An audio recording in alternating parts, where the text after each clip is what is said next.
நம்மகிட்ட இருக்கிறத வச்சு நம்ம ஓட்டிட்டே போகணும். சரியா? ஹல்லேலூயா, ஹல்லேலூயா. அநேக வருடங்கள 3 வருஷமா இந்த இடத்துல வந்துட்டு போயிட்டு இருந்தோம். இந்த 1 மணி நேரம் 1.5 மணி நேரம் வெறுமையா இருக்கும், அங்க உட்காந்து இங்க உட்காந்து. ஆனா தேவனுடைய கிருபை, தேவனுடைய வாஞ்சை, தேவன் நம் மீது வைத்த தயவு இந்த நாள்ல தேவன் என்ன பண்ணியிருக்காரு? நிறைவாக்கி வைத்திருக்காரு. நான் வசனம் சொல்லுது, சகாரியா நேரம் இந்த ஒரு வாரம் கொஞ்சம் நேரம் ஒரு 5 நிமிஷம் 10 நிமிஷம் மாத்திரம் எடுக்கும். நெக்ஸ்ட் வீக்ல இருந்து கரெக்டா நேர்த்தியா எல்லாமே ஆராதனைக்கு அவங்கவுங்கள நியமிச்சுக்குவோம். வசனத்துக்கு, சங்கீதத்துக்கு, எல்லாத்துக்கும் நம்ம நேரத்தை கரெக்டா இருக்கும். சகாரியால சொல்லப்படுது 4ஆம் அதிகாரம், ஜகாரியா 4வது அதிகாரம் 6ஆம் வசனம். அதுல சொல்லுது, நான் முழுசு படிக்கல, அதுல சொல்லப்படுறாரு, பலத்தினாலும் அல்ல பராக்கிரமத்தினாலும் அல்ல, என்னுடைய ஆவியினாலேயே ஆகும் என்று சேனைகளின் கர்த்தர் சொல்லுகிறாராம். எதனால் ஆகுமா காரியங்கள்? ஒரு மனுஷனுடைய காரியங்கள் அல்ல, பலத்தினாலும் அல்ல. பலம்னா நம்மளுடைய சுய ஸ்ட்ரென்த், அதனால ஆகுது இல்ல. பராக்கிரமத்தினாலும் அல்ல. பெரிய பெரிய நபர் வந்துட்டாங்க, நான் ஒரு பெரிய கூட்டத்தை என்ன பண்ணிடுவேன், ஆயத்த பண்ணிடுவேன், கண்டிப்பா இல்ல. வேதம் சொல்லுது, பலத்தினாலும் அல்ல பராக்கிரமத்தினாலும் அல்ல, என்னுடைய ஆவியினாலேயே ஆகும் சொன்னார். அப்போ யாருடைய ஆவியினால காரியங்கள் நடக்கும் சொன்னா, தேவனுடைய ஆவியினாலேயே காரியங்கள் நடக்கும். நாங்க 3 பேர் ஸ்டெப்ல பேசுறது ஆவியானவர் தான் கேட்டு இருப்பாரு. யார் கேட்டு இருப்பாரு? ஆவியானவர் தான் கேட்டு இருப்பாரு. இதை விட ஒரு பியூட்டிஃபுல் என்னன்னாக்கா, ஒருத்தர் இருக்கட்டும் 2 பேர் இருக்கட்டும், நம்ம சாதிச்சிடலாம் சார், நெக்ஸ்ட் வீக் நம்ம தொடங்கிடலாம்னு சொல்லி அவங்க பேசினாங்க. ஆனா இன்னைக்கு ஒருத்தர் 2 பேரை உட்கார வைக்கலான்றது கிட்டத்தட்ட 10 பேருக்கு மேல உட்கார வச்சிருக்காங்க. அப்போ அவருடைய பலத்தினால, அவருடைய பராக்கிரமத்தினால காரியம் என்னாவோ நிறைவேறும். ஒரு 10 நிமிஷம் 5 நிமிஷத்துல நான் உங்களுக்கு சொல்ல வேண்டிய செய்தி, ஆவியானவர் கொடுத்த செய்தியை நான் சொல்லி முடிக்கிறேன். இதுல வசனம் சொல்லுது, கீழே இன்னொரு வசனம் சொல்லுது, அற்பமான ஆரம்பத்தை, அதே சகாரியா 4:10 சொல்லுது, அற்பமான ஆரம்பத்தின் நாளை யார் அசட்டை பண்ணக்கூடும்? எந்த நாளா? எந்த நாளா? அற்பமான நாள். நீங்க கன்னடா பைபிள்ல நீங்க படிங்க, உங்களுக்கு புரிஞ்சிடும். சகாரியா 4:10 அற்பமான ஆரம்பத்தின் நாளை யார் அசட்டை பண்ணக்கூடும்? இன்னைக்கு யாருமே அசட்டை பண்ண மாதிரி, நம்ம வந்தவங்கள யாருமே அசட்டை பண்ண மாதிரி எனக்கு என்ன ஆகல, தோணல. ஏன்னு சொன்னா, அவங்கள ஒரு சாந்தி சிஸ்டர் ஒரு ஆராதனையை விட்டுட்டு வந்து என்ன பண்ணிருக்காங்க, நம்ம மத்தியில உட்கார்ந்து இருக்காங்க. கூப்பிட்டு ஆராதனைக்கு போறவங்களும் பாதி வழியில இருந்து நான் பிக்கப் பண்ணிட்டு வந்துட்டேன். ஆராதனைக்கு கிளம்பி வந்தவங்கள பாதி வழியில இருந்து, சிஸ்டர் இன்னொரு ஆராதனைக்கு போனோம். ஆனாலும் இந்த நாள் ஆண்டவர் கொடுத்த நாள், இதை நாம் நியமிப்போம் சொல்லி என்ன பண்ணாங்க, ஒத்துழைச்சாங்க. நல்ல ஆவியானவர் உண்மையாகவே ஒரு காரியத்தை துவங்குறாருன்னு சொன்னா, கண்டிப்பா சொல்றேன், இன்னும் கொஞ்ச நாட்கள்ல நெக்ஸ்ட் ஆராதனை நீங்க உள்ள வர்றதுக்குள்ளாக இடம் இல்லாம நீங்க வெளியே வெயிட் பண்றதா வரும். தமிழ் ஆராதனை முடியறதுக்கு நீங்க என்ன பண்றதா வரும், வெயிட் பண்றதா வரும். ஏதோ கொஞ்சம் முன்னாடி வந்தீங்கன்னா ஃபர்ஸ்ட் சீட்டுனா கிடைக்கும். ஆண்டவர் அப்படித்தான் நிரப்புவார். ஆண்டவர் நிரப்பும் போது கொஞ்சமா நிரப்ப மாட்டாரு. நம்ம எல்லாருக்குமே தெரியும், அற்பமான ஆரம்பத்தை யார் அசட்டை பண்ணக்கூடும். அப்ப நீங்க யோசிச்சு பாருங்க, இது துவக்கம் அற்பமா இருக்கலாம். யோபுல 8:7 சொல்லப்படுது, உம்முடைய துவக்கம் அற்பமா இருந்தாலும் உம்முடைய முடிவு சம்பூர்ணமா இருக்கும்.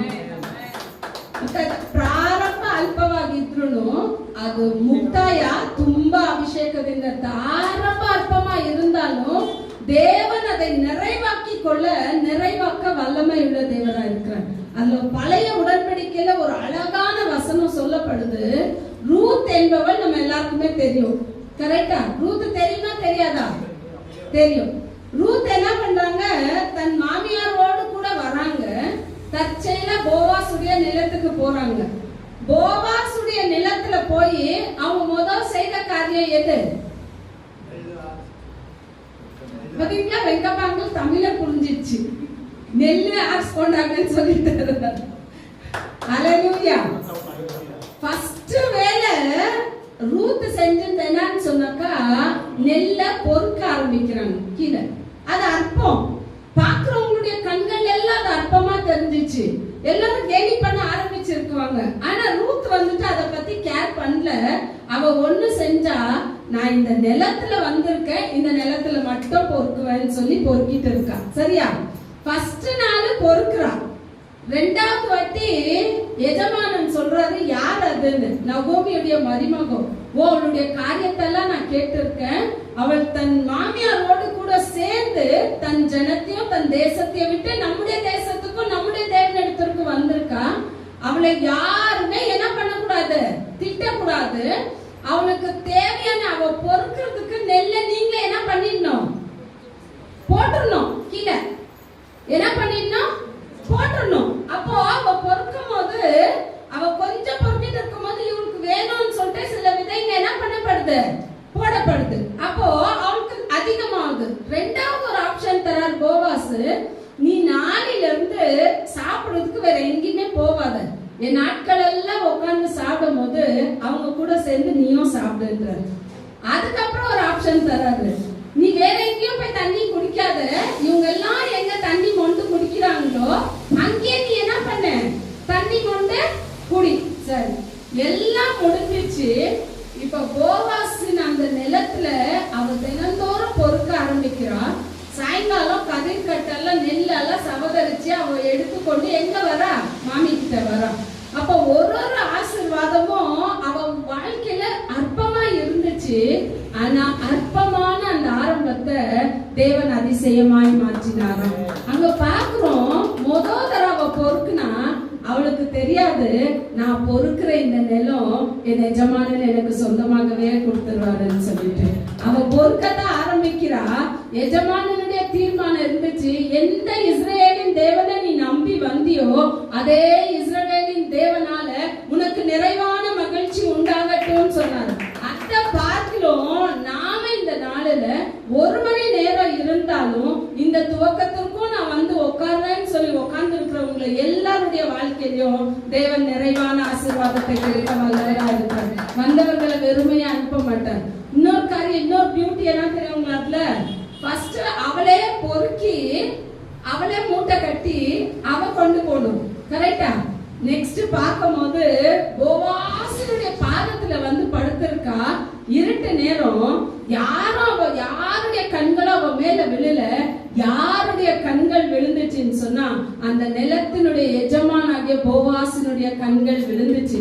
போவாஸ் சொல்றாரு, உன் போர்வை விரித்து பிடி, நான் அதை கோதுமையால நிரப்புவேன். பொறுக்கிட்டு இருந்தவனுடைய வாழ்க்கையில இப்ப எஜமானனே கோதுமைய போடுறாரு, நிறைவா கட்டுறாரு. அவ அதை கொண்டு வீட்டுக்கு வர. அப்ப யோசிங்க, பொறுக்க ஆரம்பிச்சாவோ ஒரு நல்ல இடத்தை கண்டுபிடிச்சா, இது என் எஜமான நியமித்த இடம், இந்த நிலத்துல மாத்திரம் நான் பொறுப்பேன். நீங்களே சொல்லுங்க, ஆண்டவரே நீங்க எங்க தள்ளுனாலும் சரி, நீங்க எந்த நிலத்துல தள்ளுறீங்களோ அந்த நிலத்துல நான் பொறுக்கிட்டே இருப்பப்பா. ஒரு நாள் எனக்கு தெரியும், நாமளும் நினைக்கணும், இன்னைக்கு இந்த பில்டிங்ல நான் பொறுக்கிட்டு இருக்கிறேன்னு சொன்னா நாளைக்கு இந்த பில்டிங் எனக்கு சொந்தமா கூட தருவாரு. ஆனா இந்த பில்டிங் நம்மளுக்கு வேண்டாம், இந்த பில்டிங் நம்மளுக்கு வேண்டாம்.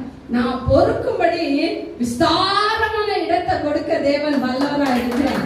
அவ பொறுக்க ஆரம்பிச்சா தேவன் அவளை சொந்தக்காரியாகவே மாற்றிட்டார். இன்னைக்கு எத்தனை பேர் நீங்க ஆலயத்துல காத்திருந்து கதிர்களை பொறுக்குறீங்களோ, தேவனுடைய வார்த்தையை பொறுக்குறீங்களோ, அத்தனை பேருடைய வாழ்க்கையிலும் தேவன் நிறைவான ஆசீர்வாதத்தை கொடுக்க வல்லவரா இருக்கிறார். ரூத் பொறுக்குனா, ரூத் வந்தா எந்த இடத்துல வந்தானாக்கா போவாசின் இடத்துல வந்தா. நம்முடைய போவாஸ் யாரு?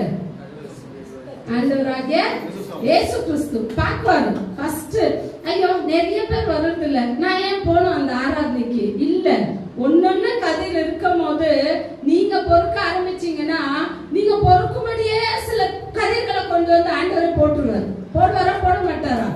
போடுறது மட்டும் இல்ல, நெக்ஸ்ட் காணிக்கை என்ற உங்களுக்கும் சரி, மியூசிக் வாசிக்கிற உங்களுக்கும் சரி, எண்ணியோ எல்லாத்தையும் கவுண்ட் பண்ணி உங்க கையெல்லாம் என்ன ஆயிடும்? ஓஞ்சிடும். இப்ப பொறுக்கிறது கொஞ்சம், எஜமானன் அப்ப அந்த எஜமானன் சம்பூர்ணமா நமக்கு கொடுக்க வல்லவரா இருக்கிறார். தான் சொல்றது, அற்பமான ஆரம்பத்தை யார் அசட்ட பண்ணக்கூடும்?